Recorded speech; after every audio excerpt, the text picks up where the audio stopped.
Yo, what's up? Let's answer this one. Kung ano siya? Sa into 2 minutes. Ganun man. Doon man ang iyang rigid walls. No? So, 2 identical shaft, 1 and 2 is basically blah blah blah. Natay tulo ka gears and attached to shaft 3.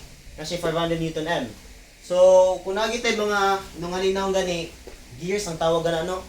So, pag solve sa gears or analyzing gears, we have basically two equations that we have to consider. So, first one, let's try considering torque.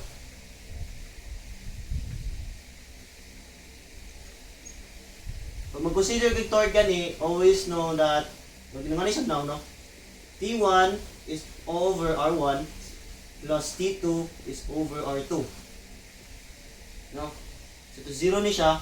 And when you consider angle of twist, I'm gonna consider phi na lang is not a phi1 R1 is plus phi2 R2. So mapansin niyo nato sa format karon is that di ba sa torque kay mura siya og similar triangles. Kung sa similar triangles di ba is natay R1 and R2 dire. Di ba gina-always put nato na into the denominator? Pero gyud pa siya ginungani. No? I-consider na lang is by mura siya by triangle sa inungani na ano no na format. Kanya kung dili kay mura siya f of d. Yung pansin nato ato ang d is ginatapan nato sa to angle of twist. Ano lang.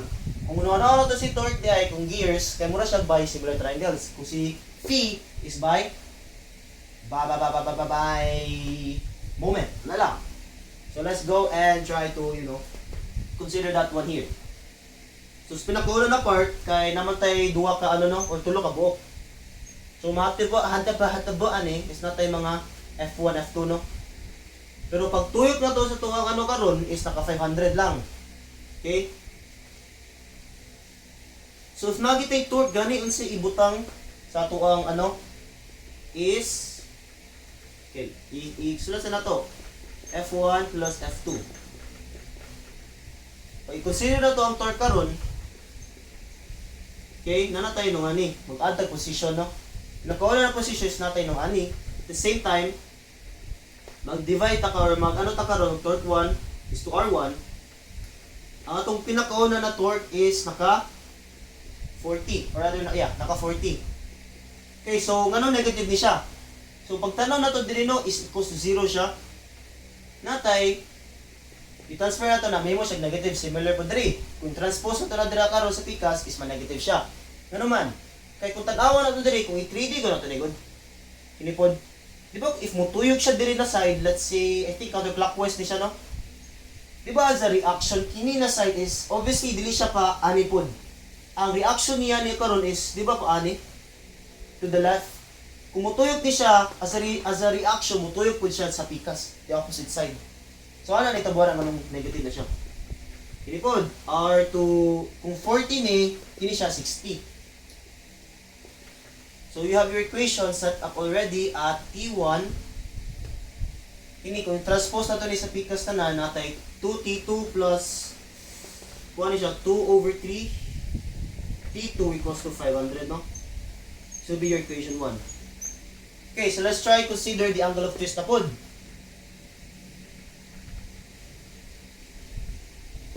Angle of twist na punta. So, sa angle of twist, unsay naa sa position B sa tanong. Position B is or rather sa tunga kay naaman ta respective na R, di ba? Kung gi-divide nato to kanina, sa angle of twist man moment FD pag 80 tanong, hinipod. Natay Q1. Q1 is naka 40. Yan. 40 plus Q2 naka 60. Okay, so case to consider here. Makita na to na ano ba na? Take mas ma-visualize if equals is lang duwa. No? If it equals na to na siya. Tingnan naman, QB is since wala may margin of error nagi-discuss diri in terms of mga degrees, nung ana, si QB maset to 0 ni siya, no? Pero si 80, ibanin niya pa natin nila na side. Ano lang, kung 0 ni siya, kini kung divide natin yung 80 tanan, mag 1/2 na siya basically. Kini natin Q1, and, okay, ano na lang. Bali na to dire no? So, natay Q is nag 1/2 not Q pero phi, we also have, ano ni siya? 2 over 3 Q2. Okay, na lang. So, sa dili na part, okay, careful sa sign convention, pero wala sa naigos isgutan. Basically, minus ni siya, no? Sa pinaka first ha, di ba ato ang conjunction karon is TL over J. Dapat i-terms of T, di ba nato ni siya? Sa kini na part, dagang siya ka identicals, no? Identical lang iyang L, identical iyang J, o identical lang iyang G. Ano man, makita nato diri is same ang ilahang member na length, same silang duwa, at the same time, wala yung giingon na diameter, no? So, possible same na sila diameter pod. So, same sila polar inertia J. At the same time, wala po yung dimension na G. So, mention po ang ilahang shear rigidity or G. Once gani na kayo makita na identical by pag-cancel out na nimo. No, pag-cancel out na nimo siya. So, identical man si J, cancel out. Then kasi J, G, cancel out tanan. So, basically, pwede na ito lima in terms of T diretso. Ito one is T1 na ito na is of half and this one is 2T 2T2 of 3. Tama ba? Uy, baliktad, sorry.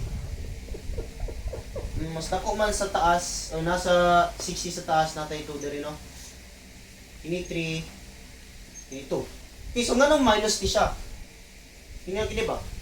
Ano minus ni?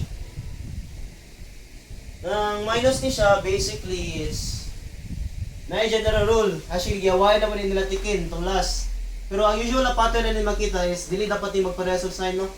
Even if mag-gear pagkakaroon. As long as ma-apply mo ni na rule, actually matama na siya diretso katupod sa Timothy po na part. So if ibutan mo sa calculus karon, kini is equation 1, kini is equation 2, natay A, B na value, and also C na value. So, 2 equations to unknown. Oops, dapat na rin dali. Okay? Ayan. So, natay T1 karon as, I think 174 nm, and T2 as 115. I think ano ang mga answer? Yay! Ika. No? Basta summary, kay if never nangyay kay gears ka di, mag-consider ka sa kinin-analyzation, no? Natay by similar triangles if torque, kanya natay by moment if nag-consider ka og angle, no? Or phase. Phase T. Phase, okay. And also, if statically determinate gani, ang imong two equations good is dapat yun mag-consider ka sa mong signs. Somehow, some way, abot, kinsa nagbuot-buot ani, pero dili ni siya same, no? Kini si sign convention at the torque or rather at the shear. Well, technically torque ni siya na wala ni siya shear. And also the the sign convention here when you consider the compatibility equation, basically mo ni sila phase is dili sa mala mag same og sign. If ever nanakay set to 0 sa pikas ba. Ano lang. Ano mo siguro, I don't think nagapag-atik. Well, technically, if dili nimo ni siya mag-equals na silang duha. So technically, ang angle of twist na sa kung shaft 1 will be equal to the angle of twist of shaft 2. Makes sense? If equal sa sila duha, then pwede na ko ni siya ibalhin din para mag-zero. Una, og mag-negative na siya. Yan lang.